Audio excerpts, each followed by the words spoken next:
नमस्ते दोस्तों, मनमोहक हिंदी कहानियाँ चैनल में आप सभी का स्वागत है। आज की हमारी कहानी है सवाल नौकरी पक्की का। आपको हमारी कहानी पसंद आती है तो वीडियो को लाइक और चैनल को सब्सक्राइब जरूर कीजिएगा। देखो जी, मैं साहब के यहाँ बर्तन मांजने नहीं जाऊँगी। सोमवती अपनी भड़ास निकालते हुए जरा गुस्से से बोली। क्यों नहीं जाएगी तू वहाँ? जयदेव ने सवाल किया। बस कह दिया मैंने कि नहीं जाऊँगी तो नहीं जाऊँगी। मगर क्यों नहीं जाएगी? जयदेव जरा नाराज होकर बोला। उन साहब की नीयत जरा भी अच्छी नहीं है। तू नहीं जाएगी तो साहब मुझे परमानेंट नहीं करेंगे। इस समय जयदेव की आंखों में गुजारिश थी। पल भर बाद वह दोबारा बोला, देख सोमवती, जब तक ये साहब हैं तू काम छोड़ने की मत सोच। साहब मेरी नौकरी परमानेंट कर देंगे, फिर मत मांजना बर्तन। देखो जी, मुझे वहाँ जाने को मजबूर मत करो। औरत एक बार सबकी हो जाती है ना। पल भर बाद वह बोली, खैर जाने दो, आप कहते हो तो मैं नहीं छोड़ूंगी। यह जहर भी पी जाऊंगी। सच सोमवती, मुझे तुझसे यही उम्मीद थी, कहकर जयदेव का चेहरा खिल उठा। सोमवती कोई जवाब नहीं दे पाई। वह चुपचाप मुंह लटकाए रसोई घर के भीतर चली गई। जब से ये नए साहब आए हैं तब से इन्हें बर्तन मांजने वाली एक बाई की ज़रूरत थी। जयदेव उनके दफ्तर में काम करता है। 15 साल बीत गए पर परमानेंट नहीं हुआ है।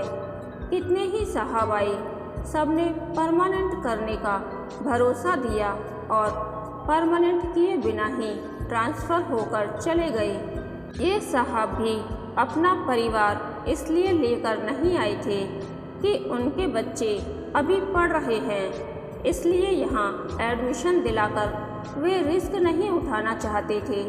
बंगले में चौकीदार था, रसोइया भी था, मगर बर्तन मांजने के लिए उन्हें एक बाई चाहिए थी। साहब एक दिन जयदेव से बोले थे, बर्तन मांजने वाली एक बाई चाहिए। साहब वह तो मिल जाएगी, मगर उसके लिए पैसा क्यों खर्च करें? जयदेव ने सलाह दी थी, मैं गुलाम हूँ ना, मैं ही मांज दिया करूँगा बर्तन। नहीं जयदेव, मुझे कोई बाई चाहिए, साहब इनकार करते हुए बोले थे। तब जयदेव ने सोचा था कि मौका अच्छा है, बाई की जगह वह अपनी लुगाई को क्यों न रख दें। साहब खुश होंगे और उसे परमानेंट कर देंगे। जयदेव को चुप देखकर साहब बोले थे, कोई बाई है तुम्हारी नज़र में? साहब मेरी घरवाली सुबह शाम आकर बर्तन मांज दिया करेगी। जयदेव ने जब यह कहा तब साहब बोले थे, नेकी और पूछ पूछ, तू अपनी जोरू को भेज दे। ठीक है साहब, उसे मैं तैयार करता हूँ। जयदेव ने उस दिन साहब को कह तो दिया था, मगर लुगाई को मनाना इतना आसान नहीं था। उसे कैसे मनाएगा? क्या वह आसानी से मान जाएगी? सोमवती के पास आकर जयदेव बोला था, सोमवती, मैंने एक वादा किया है। वादा? कैसा वादा और किससे? सोमवती ने हैरान होकर पूछा था। साहब से। कैसा वादा? अरे सोमवती, उन्हें बर्तन मांजने वाली एक बाई चाहिए थी। मैंने कहा कि चिंता करने की कोई ज़रूरत नहीं है, इसके लिए सोमवती है ना। आई, तूने मुझसे बिना पूछे ही साहब से वादा कर दिया। हाँ सोमवती, इसमें मेरा भी लालच था। लालच? कैसा लालच? सोमवती आंखें फाड़कर बोली थी। देख सोमवती, तू तो जानती है कि मैं अभी परमानेंट नहीं हूँ। परमानेंट होने के बाद मेरी तनख्वाह बढ़ जाएगी। इन साहब ने मुझसे वादा किया है कि वे मुझे परमानेंट कर देंगे। तुम साहब के यहाँ जाकर बर्तन मांजोगी तो साहब खुश हो जाएंगे, इसलिए मैंने तेरा नाम बोल दिया। अरे तूने हर साहब के घर का इतना काम किया, बर्तन भी मांजे, पर किसी भी साहब ने खुश होकर तुझे परमानेंट नहीं किया। इस साहब की भी तो कितनी भी चमचागिरी कर ले, यह साहब भी परमानेंट करने वाला नहीं है, कहकर सोमवती ने अपनी सारी भड़ास निकाल दी थी। जयदेव बोला था, देख सोमवती, इनकार मत कर, नहीं तो यह मौका भी हाथ से निकल जाएगा, तब फिर कभी परमानेंट नहीं हो सकूँगा। छोटी सी तनख्वाह में ही मरते खपते रहेंगे। मैं अपनी भलाई के लिए तुझ पर यह दबाव डाल रहा हूँ, इनकार मत कर सोमवती। साहब को खुश करने के लिए यह सब करना पड़ेगा। ठीक है, तुम कहते हो तो मैं चली जाया करूँगी, हम तो छोटे लोग हैं, साहब बहुत बड़े आदमी हैं, कहकर सोमवती ने हामी भर दी थी। इसके बाद सोमवती सुबह शाम साहब के बंगले पर जाकर बर्तन मांजने लगी थी। सोमवती 3 बच्चों की माँ होते हुए भी जवान लगती थी। गठा हुआ बदन और उभार उसकी खूबसूरती में 4 चांद लगा रहे थे। सोमवती के ऐसे रूप पर साहब भी फिदा हो गए थे। जब भी वह बर्तन मांजती, किसी न किसी बहाने भीतर आकर उसके उभारों को एकटक देखते रहते थे। सोमवती सब समझ जाती और अपने उभारों को आंचल में छिपा लेती थी। वे उसकी लाचारी का फायदा उठाएं, उसके पहले ही वह सचेत रहने लगी थी। यह खेल कई दिनों तक चलता रहा था। आखिरकार मौका पाकर साहब उसका हाथ पकड़ते हुए बोले थे, सोमवती, तुम अभी भी ताज़ा फूल हो। साहब, आप बड़े आदमी हैं, हम जैसे छोटों के साथ ऐसी नीच हरकत करना आपको शोभा नहीं देता है। अपना विरोध दर्ज कराते हुए सोमवती बोली थी, क्या छोटा और क्या बड़ा, यह ऐसी आग है कि न छोटा देखती है और न बड़ा।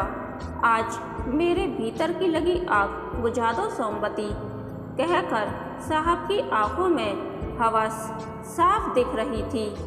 साहब अपना कदम और आगे बढ़ाते, इससे पहले सोमवती जरा गुस्से से बोली, देखो साहब, आप मेरे मर्द के साहब हैं, इसलिए लिहाज कर रही हूँ। मैं गिरी हुई औरत नहीं हूँ, मेरी भी अपनी इज्जत है।